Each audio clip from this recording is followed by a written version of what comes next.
Olá, começamos agora mais um Frente a Frente. Nossa entrevistada hoje é Lígia Ferreira, licenciada em Filosofia, mestra em Literatura Brasileira, doutora em Estudos Literários pela Universidade Federal de Alagoas, professora adjunto da UFAL e atua no programa de mestrado profissional em Letras. Ela é também diretora do Núcleo de Estudos Afro-Brasileiros da UFAL, o NEAB, e é na condição de diretora do NEAB que a gente conversa hoje sobre o tombamento da Serra da Barriga como patrimônio cultural do Mercosul. Recente notícia dada, né, que se conseguiu agora no final de maio, esse tombamento. E aí eu pergunto, 32 anos depois, né, de a Serra da Barriga ter sido reconhecida como patrimônio nacional, em 85, se não me engano, não é, pelo IPHAN, através do IPHAN. Eu pergunto, como acontece esse tombamento, professora, e qual a importância desse tombamento para o estado de Alagoas, para o Mercosul, para as comunidades também, outras comunidades quilombolas, índios, enfim, que estão inseridas nesse contexto da colonização do Brasil. Boa tarde. E obrigada. Obrigada. Por sua presença aqui conosco. Obrigada pelo convite. Fico muito feliz em poder estar aqui hoje falando de uma aprovação e de um título tão importante, não só para o estado de Alagoas, como para o mundo inteiro. E na reunião do Mercosul, que ocorreu do dia 30, dia 31,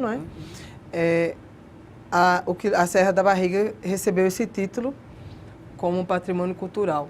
E quando a gente pensa em título e quando a gente pensa em patrimônio cultural, principalmente da Serra da Barriga, a gente tem que refletir um pouco sobre toda a história que a serra tem, né? E só é serra porque foi quilombo. E quilombo, na língua banto, significa esconderijo, né? Lugar que acolhe.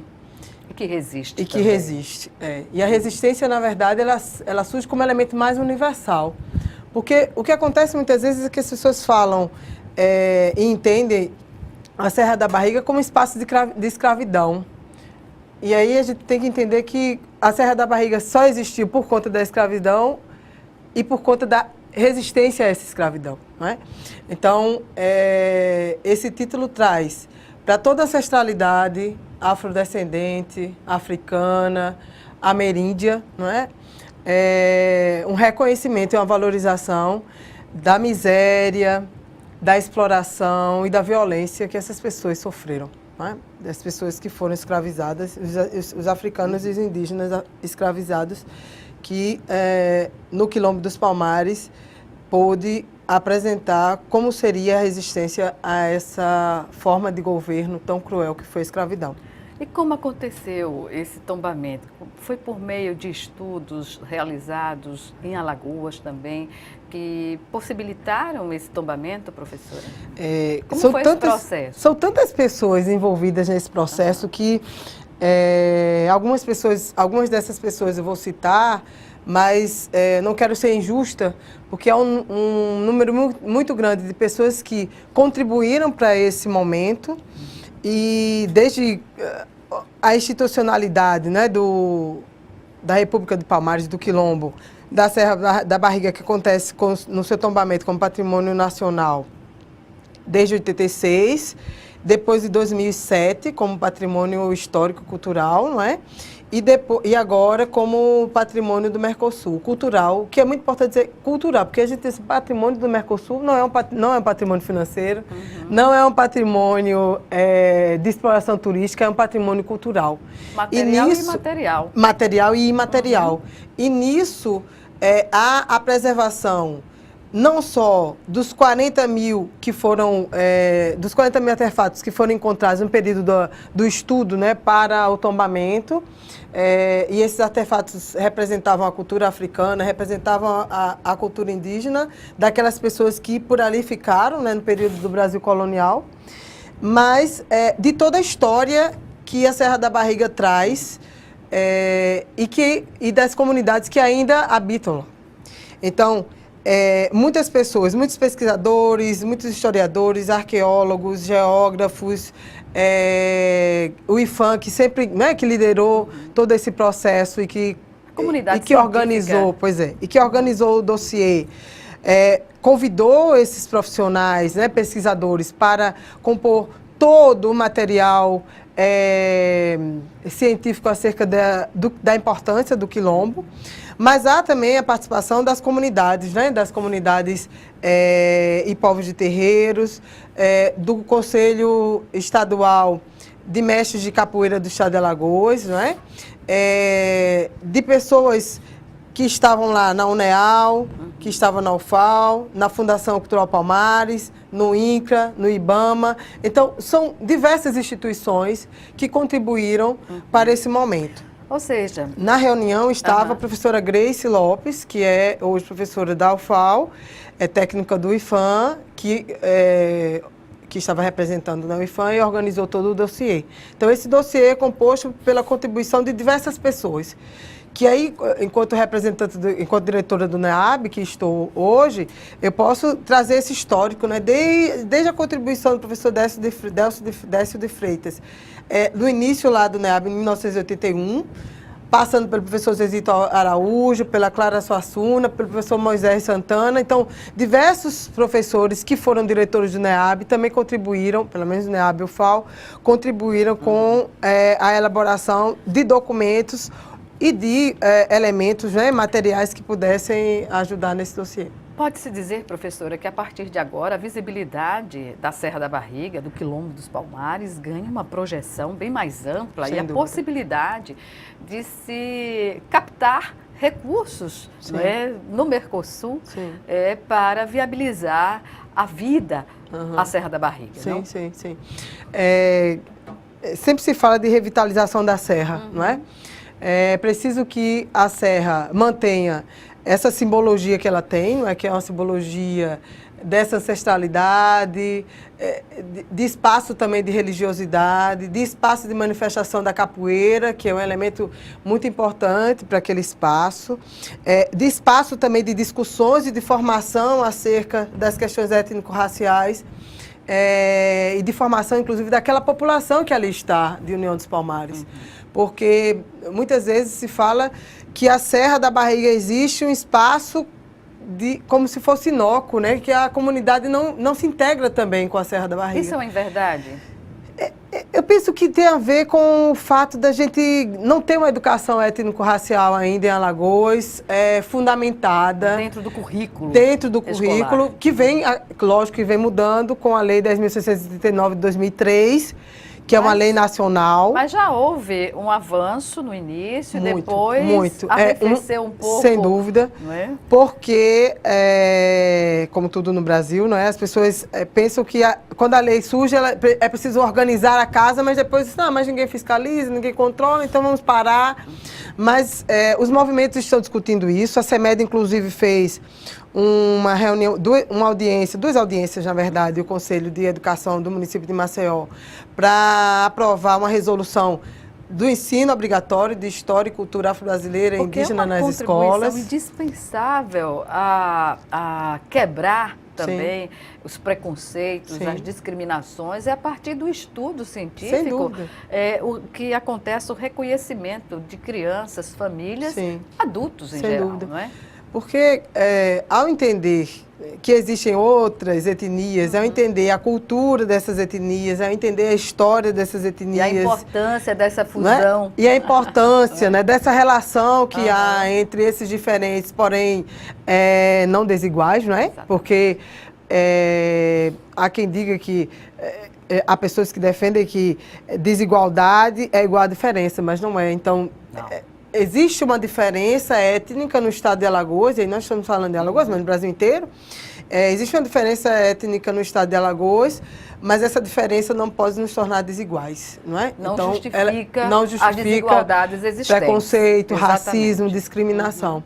Então, todo esse processo do tombamento traz para nós uma alegria imensa, porque é quase como se fosse um novo fôlego, não é, para pensar algumas discussões que alguns professores, inclusive, atualmente estão lançando na UFAL, como o professor Aruan Lima, que é da ASE, da Assessoria de Intercâmbio da nossa universidade, o próprio vice-reitor, que é um historiador, o professor José Vieira, e tanto o professor Siloé Amorim, não é, que é tão importante também nesse processo. Então, diversos colegas estão e sempre contribuíram com essa formação étnico-racial junto às secretarias de educação estadual, municipal e dentro da universidade. Pois é, pela informação que eu pesquisei, no dia 8 Sim. agora, de será junho, homologado. Está sendo homologado Sim. o tombamento como patrimônio cultural do Mercosul. Sim.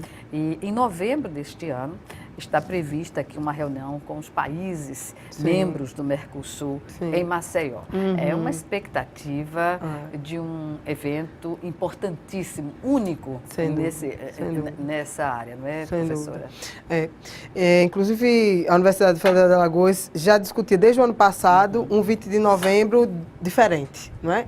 Então, nós estamos começando a refletir, e aí isso é uma proposta da UFAL, mas todas as outras instituições de ensino superior, né, comprometidas com a educação étnico-racial, como a UNEAL, a gente tem recebido também muita parceria e pedido de apoio da UNCISAL, do IFAL, não é? E das instituições privadas também, como a UNIT, não é? Como a NASAL, como a Pitágoras.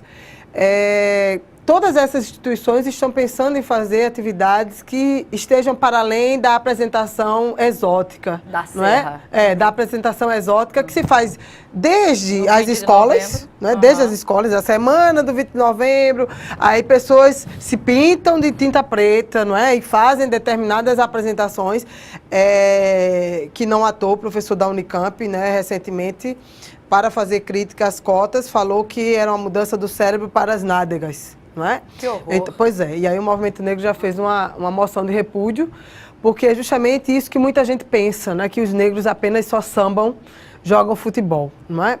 Então, é preciso que a gente pense, de fato, educações étnico-raciais que mostrem essa cultura e essa história que é tão rica e contributiva, né, para o nosso país. Então, esse momento, esse encontro, ele vai concretizar tantos outros encontros que já vêm sendo organizados. O Conselho Estadual de Mestres da Capoeira já está organizando um evento para o ano que vem, um evento internacional para o ano que vem, 2018. A UFAL já tinha conversado com a SBPC para fazer SBPC étnico-racial, com recorte indígena e para a população negra. Nos interiores, né? A gente vai focar essa discussão também nos interiores, porque agora como temos camping nos interiores, a gente precisa também levar essa discussão para lá. Interiorizar a discussão. Interiorizar e também aprender com eles, porque também são eles que fazem muito dessas discussões lá, principalmente o campus do Sertão, que já tem o Abiaxé, que foi aprovado como equipamento cultural de dança dos orixás e tudo mais. Professora, nós vamos fazer um breve intervalo e em menos de um minuto estaremos de volta para dar continuidade a essa boa conversa. Okay. Até já. Até já.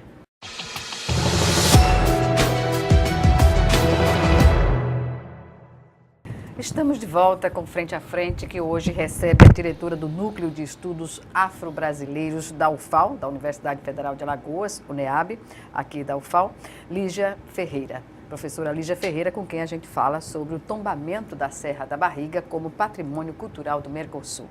Bem, professora, no início da entrevista eu falei que este tombamento vai possibilitar uma maior visibilidade. Paralelamente a isso, acredito que também fará com que os gestores públicos se mobilizem mais para fazer aquilo que não fizeram até hoje pela Serra da Barriga. Não é? O acesso à serra sempre foi um problema. Não é? A infraestrutura da Serra da Barriga também sempre foi um problema. Poderia ser uma solução, até porque isso é parte do que a gente oferece do ponto de vista cultural ao turismo do Estado. que é uma via de desenvolvimento econômico sustentável. Sim. Como a senhora vê essa questão?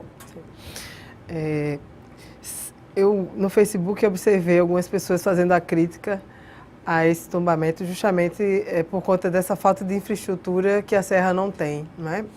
E aí, algumas das pessoas envolvidas também nessa discussão explicavam que esse tombamento, esse título de patrimônio cultural traz também essa obrigação, né, aos gestores, como você disse, em observar melhor como as pessoas chegarão a este patrimônio, porque não adianta dizer é um patrimônio e ninguém tem acesso a esse patrimônio, né? Então, eu acredito que e o comprometimento com a preservação desse patrimônio. Sem dúvida. Eu acredito que desde aqueles que compõem o Mercosul, não é? Até as nossas instâncias mais locais, não é? Como a própria Prefeitura de União dos Palmares, comecem a reagir em relação a essa visita que vai acontecer em maior número, lógico, porque esse é o objetivo, que as pessoas comecem a visitar a Serra da Barriga cotidianamente. Lógico, né, um projeto lá que a Mãe Neide, inclusive, há 17 anos desenvolve, né, que é um projeto cultural gastronômico, mas passa por todos esses problemas de acesso que não há lá na Serra da Barriga. E todas as vezes, todos os 20 de novembro, as pessoas reclamam justamente por conta disso. Então, as pessoas mais idosas, as crianças, né, as pessoas com dificuldades, né, de locomoção, elas são impedidas de subir a serra. Então, eu acredito que, ao receber o título, né, e o dossiê também fala sobre isso, né, da importância dessa infraestrutura e desse reconhecimento como um todo do espaço, tanto no sentido de viabilizar o acesso, quanto de preservar o patrimônio, quanto de fazer processos de formação para que as pessoas entendam a importância e que cuidem daquele espaço como espaço para a história, não é? Pois é. Professora, esse tombamento também pode estimular pesquisas conjuntas com profissionais, estudiosos de outros países sobre a resistência do povo negro aqui na América do Sul. Não é? Países como Colômbia, Venezuela, Equador, entre outros, onde houve essa resistência. Então, há essa perspectiva, de fato, de ser concretizada e, para isso, é claro que Estado, governo, município, entidades não governamentais têm que traçar um plano, né?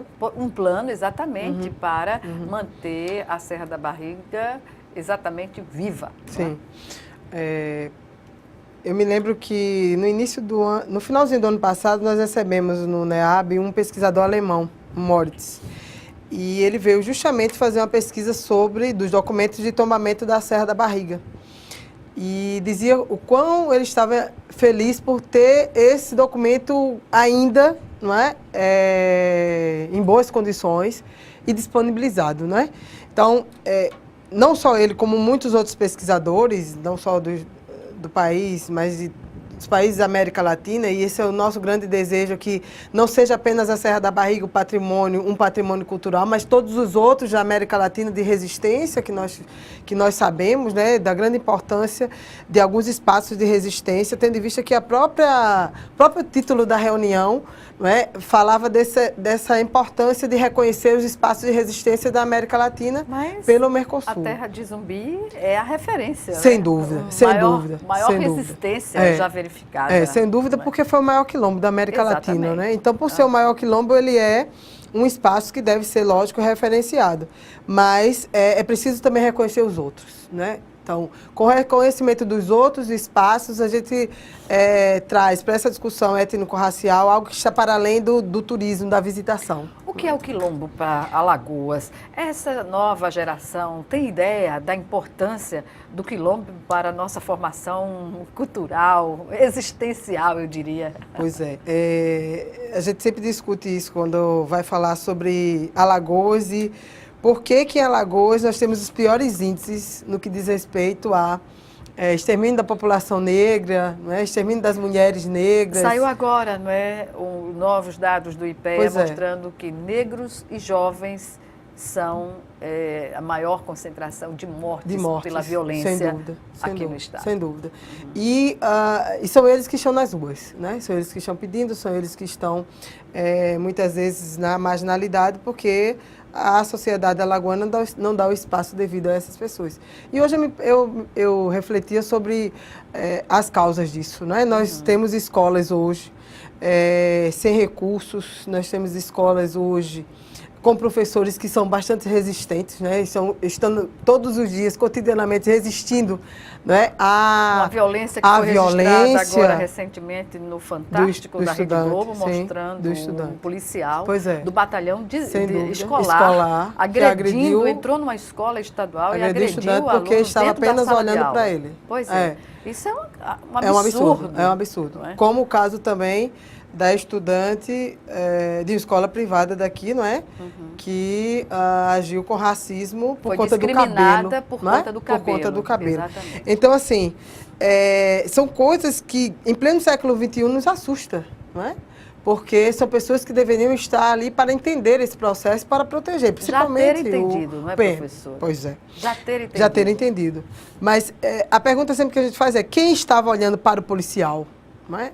Que etnia era do rapaz que estava olhando para o policial? Né? Porque se fosse uma pessoa de classe alta, o policial estaria achando que ele estava admirando o seu trabalho. Né? Mas por que ele se incomodou com o rapaz olhando para ele? Porque naturalmente a violência, quando é colocada, já foi dito aqui por vários integrantes do movimento negro, se verem uns meninos correndo na rua, a polícia não vai em busca dos brancos, vai em busca dos negros. Pois é. Então, isso é incidência já sem dúvida, demarcada. Sem dúvida.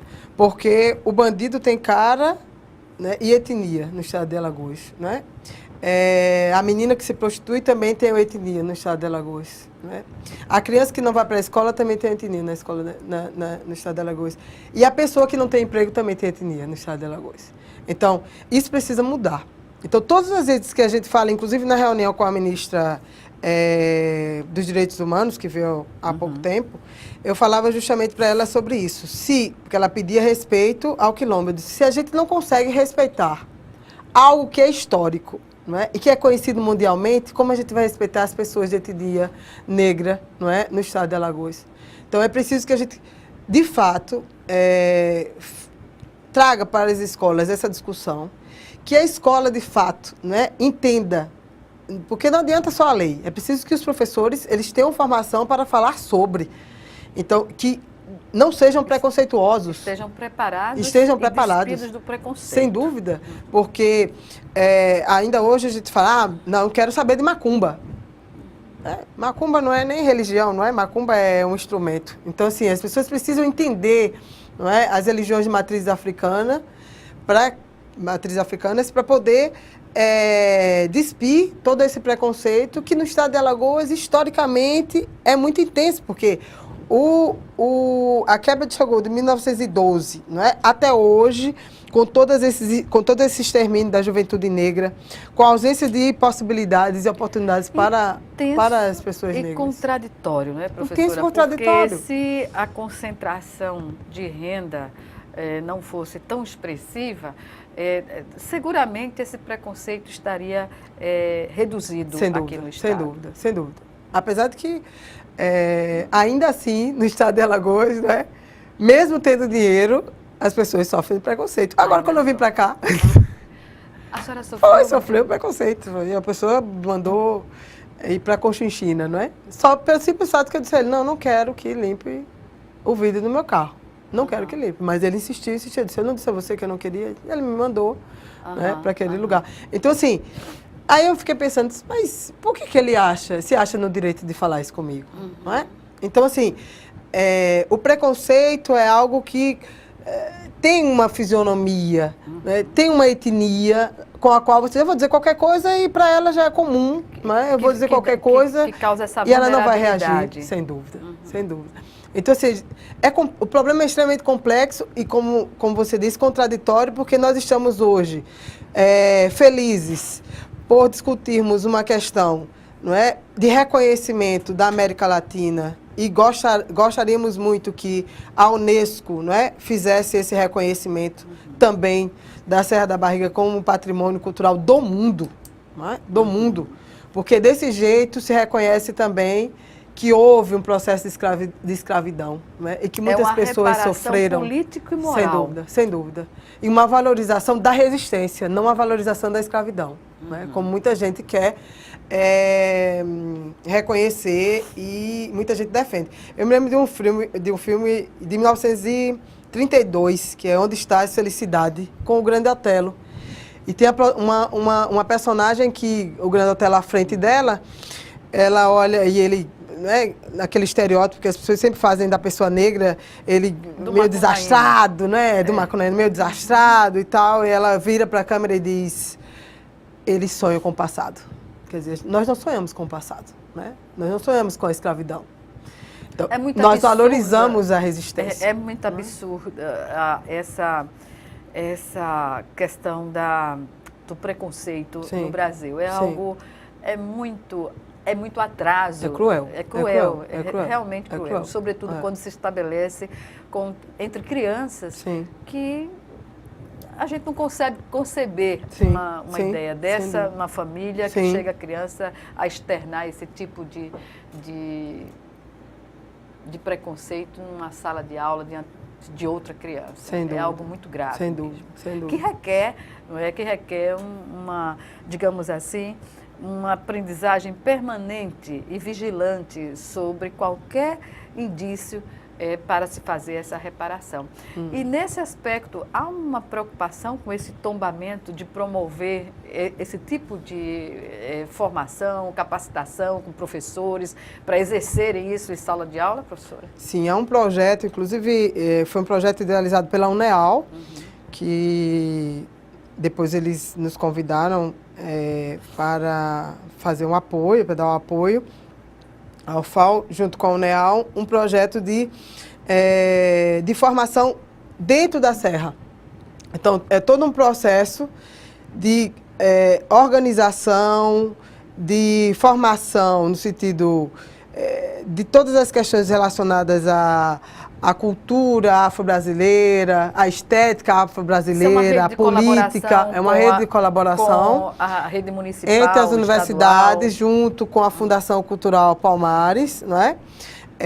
Há um recurso para isso, e que vai captar diversos outros formadores também, né? Porque aí não só pesquisadores, mas também as pessoas que trabalham nas comunidades, de capoeira, de cabelo, de pintura, para poder fazer com que as pessoas, primeiro, comecem a pensar nesse conceito de pertencimento, que a gente fala tanto, né? De pertencimento étnico, porque eu só vou me aborrecer quando alguém age de preconceito comigo, quando eu tenho esse conceito de pertencimento muito forte, não é? Mas se não, consciente, porque do contrário eu vou achar que é mais um dos insultos, né? É mais um insulto. E aí não vou reagir. E é por isso que esse título que o Quilombo, eu chamo de Quilombo, porque se não fosse Quilombo não teríamos o título.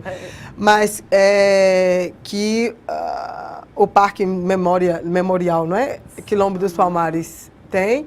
Esse título que ele recebeu é para nós pensarmos justamente que todos os alagoanos e todos os componentes da América Latina compreendam a importância que se tem de saber-se negro. Né? De ter negro essa e negra. Consciência. De ter a consciência. Exatamente. Professora Lígia Ferreira, nós vamos chamar agora o nosso segundo e último intervalo. E já estaremos de volta.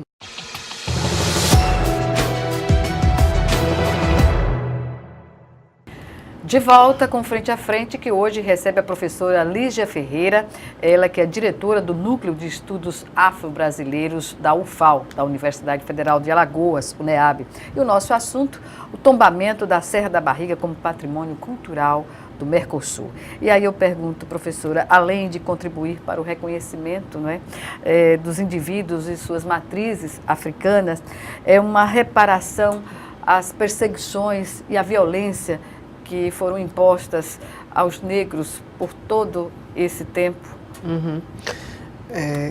a escravidão é algo tão surreal que só em pensar nos faz assim chorar, não é? Nos emocionar, porque imagine pessoas... Tem um livro do Marcos Rediker, que é o Navio Negreiro, que ele apresenta a planta do navio negreiro, que era um navio que ficava em alto mar, né? As pessoas eram levadas num barquinho. E ele começa, ele é um historiador norte-americano, ele começa a introdução do seu livro apresentando uma mulher que é capturada, né, do meio dos seus lá na África, no continente africano, e ela resistindo, corre, aí eles vão atrás dela e ela entra no mar e eles vão buscá-la. E quando a gente lê essa parte, ela é extremamente emocionante, porque ela não tem para onde ir. Essa é a verdade, porque naquele mar existiam muitos tubarões, então ela não ia se jogar aos tubarões. E eles a capturam e a levam no barquinho para o navio negreiro. E quando ela chega na porta do navio negreiro, ela é obrigada a retirar todas as roupas. Então, essa cena para mim é muito forte, porque é como a gente percebe a crueldade que é o processo de escravidão, porque a partir daquele momento ela se despe de tudo, né? Não só da sua roupa, mas da sua cultura, da sua família, da sua religião, e é levada para não sabe onde, não é? Para ser também não sabe quem, não é? Então, e aí eles e elas eram jogados na parte inferior, não é, do porão, na parte inferior do navio, e ali eles ficavam. E muitos morriam e eram jogados aos tubarões. Então, e aí ele relata o cheiro, não é, do suor e do sofrimento daquelas pessoas. Então, falar de quilombo é falar disso, né? É falar que pessoas foram retiradas da sua cultura para países nos quais eles nem sabiam quais eram, né? Para viver como animais, porque eles não tinham identidade, eles não tinham nada. Eles não tinham escolha. E quando a gente não tem escolha, a gente não é nada. Então, a possibilidade de escolher é a possibilidade de nos tornar humanos. Então, se eu não posso escolher, eu não sou humano. E aí, essa desumanização que aconteceu com essas pessoas, não é? Historicamente, nos persegue até hoje. Não é? Então, há quem ainda acha que não há identidade. Não é? Que algumas pessoas não podem dizer, a minha identidade é negra. Isso é uma burrice, isso é um fascismo, isso é um racismo. Não, é preciso que as pessoas saibam qual é a sua identidade. E é preciso que elas saibam também quais são os seus ancestrais. Né? Porque é tão ruim você saber, eu não sei quem foi o meu bisneto, eu não sei quem foi o meu bisavô, eu não sei quem foi o meu avô, porque a memória negra é muito curta, né? Porque ela foi dissipada. Até hoje. Até hoje. E aí, depois que eu comecei a discutir essas questões... A violência pode legitimar. Ela legitima isso, né? Desde a escravidão, que era um ato de violência cruel, não é? Como todo ato de violência, até hoje, né? Quantas e quantas mães perdem os seus filhos e não têm os seus netos, né? Quantos e quantos filhos perdem suas mães e seus pais, né? Pelo simples fato de serem negros. Professora, o que cabe aos movimentos, ou vou generalizar, ao movimento negro aqui em Alagoas, diante dessa nova condição para esse patrimônio cultural que representa a Serra da Barriga e o Parque Memorial Quilombo dos Palmares? Eu diria que em Alagoas existem movimentos negros, né? Não existe um movimento negro como qualquer outro lugar, São Paulo, Bahia, locais em que os movimentos são muito fortes, né? Maranhão também. Mas não há uma unidade, né, de pensamento. Não pode existir uma unidade. Não pode existir unidade, porque se existe uma unidade de pensamento, aí a gente tira a heteronomia, né, que os movimentos têm. O que acontece é que... Mas no campo da mobilização, o que é que se pode dizer? O NEABIT... Porque o que se fala, é que não há uma unidade de ação do movimento quando se faz necessário. É o que a gente observa, por exemplo, no 20 de novembro, que fica restrito apenas a aquele evento na Serra da Barriga. Mas durante o ano, o que faz os movimentos negros em Alagoas? As pessoas vêm discutindo muito isso. Eu me lembro quando eu assumi o NEAB, foi em abril do ano passado. Eu fui convidada, lógico, né? Mas convocada no sentido político mesmo, a responder à orientação normativa do MEC, que era cotas na pós-graduação do censo, tanto para a pessoa negra, quanto para a pessoa com deficiência, quanto para indígenas. E foi o Instituto Negro de Alagoas que nos convocou, então, que fica lá no Benedito Bentes. Então, eles estão sabendo de tudo que está acontecendo, né? Eles estão por dentro de tudo que está acontecendo. Mas uma das coisas que eu reflito sobre o movimento negro, e na verdade não é nem o movimento em si, mas as pessoas que estão no movimento negro, é que elas precisam dar conta da sua cotidianidade. Então elas precisam dar conta daquilo que lhe é mais urgente, né? Então, a sua alimentação, o seu aluguel, não é? A sua moradia, a sua saúde. Então, muitas vezes, essas situações, que são situações de emergência, né, impedem que eles, de fato, se integrem num movimento que exige mais tempo, que exige um calendário que seja igual para todo mundo. Então, uma das coisas que eu observo muito é que quando a gente marca, vamos precisar discutir e tal, vamos marcar uma data. Ah, eu não posso porque tenho tal coisa, eu não posso porque dou aula, eu não posso... Entende? Então, por exemplo, eu estou no grupo de trabalho da salvaguarda da capoeira, que o IFAM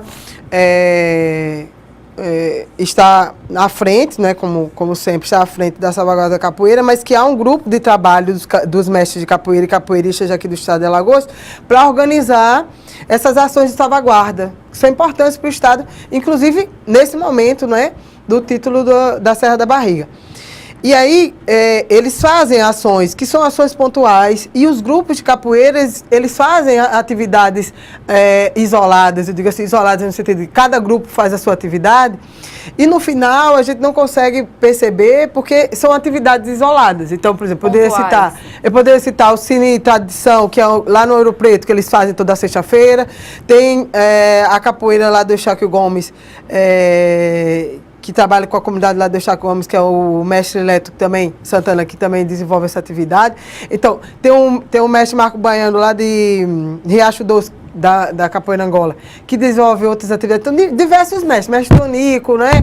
Mestre Mulim, mestre Cláudio, tem mestre Virgulino, acho que é Virgulino, não é? Deve ser. Se não for, me perdoe. Diversas atividades que eles estão desenvolvendo. O que nos falta, de fato, é recurso, óbvio, né, para que a gente possa ter um espaço em que todas essas atividades sejam desenvolvidas.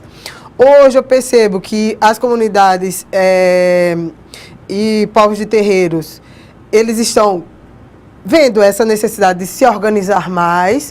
A capoeira também está fazendo isso, inclusive eles estão começando a pensar qual vai ser a ação do 20 de novembro este ano. Então, existem algumas ações, inclusive de resistência, né, ao descaso do governo em relação aos capoeiristas e tudo. Então, eles estão se mobilizando.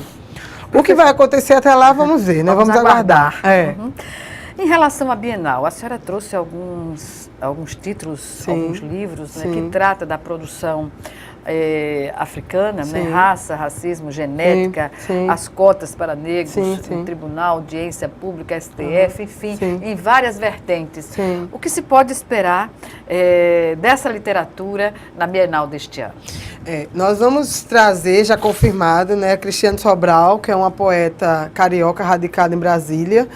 Ela tem um trabalho que é muito importante, que é um trabalho de poesia, cuja autoria é a mulher, não é? Onde está essa mulher negra? E aí dialoga muito com o que a professora Conceição Evaristo, da Universidade Fluminense, chama de escrevivência. Então é preciso que a pessoa negra fale da sua vivência para que as pessoas possam compreender, não é, a sua história. Então, tudo começa de se escrever sobre si, para depois falar sobre o mundo. E a Cristiane Sobral, ela escreve muito sobre essa temática do cabelo negro, né, sobre essa temática da mulher negra, onde é que ela está, como é que ela se desloca. E tem um livro que se chama Não Vou Mais Lavar os Pratos, e que é o título de um dos poemas dela que eu gosto muito, sou muito fã, e que ela vai dizer que esta mulher negra que começa a ler, ela começa a se ver em outro lugar, né? Ela se desloca. Então, que são conceitos muito comuns também na educação étnico-racial, que é o conceito da diáspora. Então, esse deslocamento social, esse deslocamento estético, esse deslocamento cultural que as pessoas negras estão apresentando, não é? À sociedade, traz para nós inúmeros títulos. Então, eu estava vendo uma reportagem há pouco que o aumento da produção das questões étnico-raciais, desde o início da discussão das cotas na UNB, lá em 2003, né? A UFAL foi a terceira universidade federal a ter o programa de ações afirmativas, políticas de ações afirmativas, foi 2005. De lá desse momento de discussão até hoje, houve um aumento de quase 500%, né, da produção. Então, assim, é algo inúmero, é algo muito gigantesco, porque essas pessoas começaram a e bem representativa, pensar sobre, né? Pensar sobre e escrever sobre isso. Porque não é mais um tema rechaçado, não é mais um tema que não há mais leitores. Né? Não há como entender o preconceito da forma mais empírica ou mais sofisticada que possa existir, não é? Porque nós sabemos que a comunidade científica internacional vem até a Serra da Barriga para fazer pesquisa, e a gente nem toma conhecimento disso. Há um reconhecimento, faz parte da evolução humana, da evolução dos desde os nossos ancestrais. Né? E negar essa existência é como negar a si mesmo. Sem Tem dúvida. A pele branca ou a pele morena, a pele clara, a pele escura, da maneira que for. Né? E aí eu pergunto, o papel das entidades, a Fundação Palmares, por exemplo, nesse contexto, como é avaliado pelo conjunto do movimento e do próprio NEAB? Do movimento eu não posso falar, mas pelo NEAB sim, porque a Fundação Cultural Palmares vem junto com a gente apoiando esse projeto aí de revitalização ali, né, de formação educacional, turística e tudo da Serra da Barriga. E aí, para nós, tem sido feita essa parceria, como para outros diretores também do NEAB. Então, acho que é importante trabalhar sempre em parceria, é importante entender que as pessoas estão começando a compreender, não é, o valor que se tem essa temática, e é importante que tenha mais pesquisadores negros e negras, não é? Sempre mais. Sobre a temática, sempre mais. Eu queria só falar que haverá na Flip deste ano, né, na Festa Literária de Paraty, o lançamento de um catálogo de intelectuais negras, no qual eu farei parte. Eu fui convidada e é um catálogo da Universidade Federal do Rio de Janeiro. Parabéns. Né? E aí eu fico muito feliz, porque é uma temática que traz para a UFAL também, não é? Esse reconhecimento. E com essa gestão da universidade, a gente tem visto que há uma amplitude ainda maior nessa discussão. Então, a Bienal vai trazer muita gente. Há um conceito de gestão democrática na essência, professora? Há um conceito de gestão voltada para essa temática em especial. Então, quando eu fui convidada para ser diretora do NEAB, a fala foi a seguinte: a Universidade Federal de Alagoas deverá, até o final da nossa gestão, trazer discussão étnico-racial em todos os cursos. Então, nós estamos tentando, na transversalidade, nós estamos em todos os lugares, fazendo parte de todas as demandas. Então, assim, é cansativo, mas, ao mesmo tempo, está sendo muito gratificante. E, para encerrar, nós estamos com a proposta de cotas, né, na pós-graduação Instituto Senso para toda a universidade. Isso tem sido discutido pelos coordenadores e coordenadoras da pós-graduação Instituto Senso da UFAL e muito bem recebido. Então, nós estamos caminhando para algo muito importante. Parabéns pela sua participação na Flip este ano. Muito obrigada. E eu agradeço também pela contribuição científica que a senhora nos dá nessa entrevista. Obrigada e até uma próxima oportunidade. Com certeza. Muito obrigada. Obrigada a você também que nos assistiu e até o nosso próximo encontro aqui, frente a frente.